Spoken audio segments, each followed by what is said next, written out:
Welcome everybody to Eve Echoes. I am Scarlet Begonia, and today I will be demonstrating and talking about the Voyage Nano Core for the Sansha's Nations ships, in particular, the Nightmare.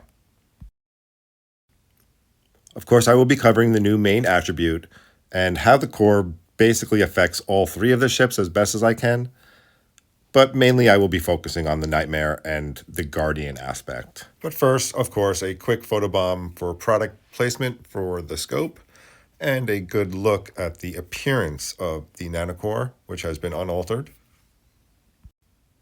Now, as I tapped on this list, there's probably nothing you haven't seen before other than the new micro eject main attribute. And I've trained down to level 3 just because I wanted to be able to answer that question definitively.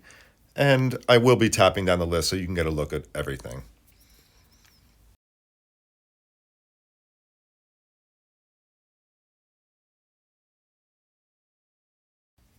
Now, there may be some confusion as to, do you want a positive percent on your shield field module effective range, or do you want a negative percent? Well, math doesn't judge, so it's not good or bad to math.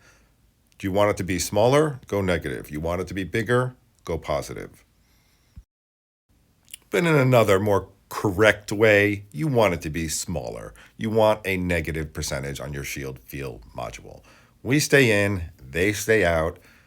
As long as they're out, they can't hurt any of my friends inside my bubble. I want my bubble as small as possible.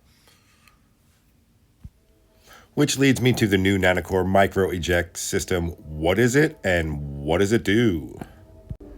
I'll give you a few seconds to see if you can spot the new button on the bar.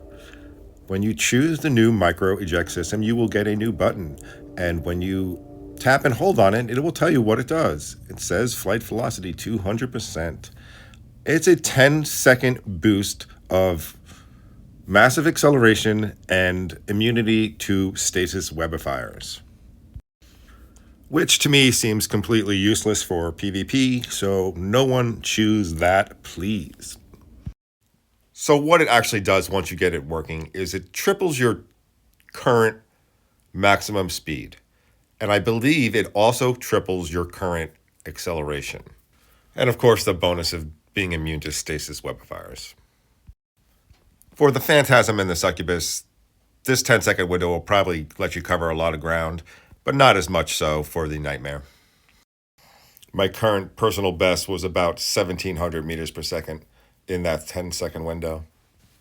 I don't see how you could possibly reach maximum speed in a Nightmare, not the 2,500. With a micro warp drive, you could obviously hit a higher speed, but not by much, not in a Nightmare. In other ships, sure. There are two attributes in the list that will further increase your speed on your ship. There is a 14% afterburner increase and a 12.3% velocity increase that will definitely work with your micro eject system. And if I'm being dead honest, I could see how that would make some succubus builds be out of control. Now, luckily, the Nightmare can take this speed increase and give it up and take the extra shield or take the extra laser damage. It doesn't have to be the micro eject system. That's just in case anybody was wondering about the drones. Those are salvage drones. So what is the takeaway from all this?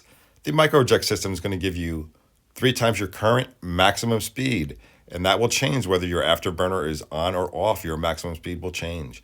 It will give you 3 times your current acceleration. It will give you immunity to stasis webifiers. What it will not do is triple your current speed. If you are going 800 kilometers an hour and you hit this button, it will not jump you to 2,400 kilometers per hour. It will increase your cap to 2,400, and it will increase your acceleration to the point where it will help you get there. Now I'm going to give you a visual of the bubble from above, and you can see a normal bubble is going to be 7.5 kilometers, and it'll be halfway between the 5 and 10 on the tactical. But you can see it is closer to the 5 now, and you can decrease that all the way to 5.9 kilometers. Hey everybody, thanks for watching. Once again, I am Scarlet Begonia. I hope I shed light on some of your questions. The focus of my upcoming videos is going to be mainly player versus environment. And if you're interested in knowing how to build your ship, how to build all different types of ship for PvE, high sec running, and you want to know how can you generate ISK faster, how can you build a ship for fleets, all those kind of player versus environment type of questions. I will be trying to cover all of them.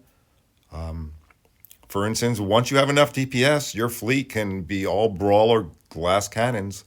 I will have a video of that coming up.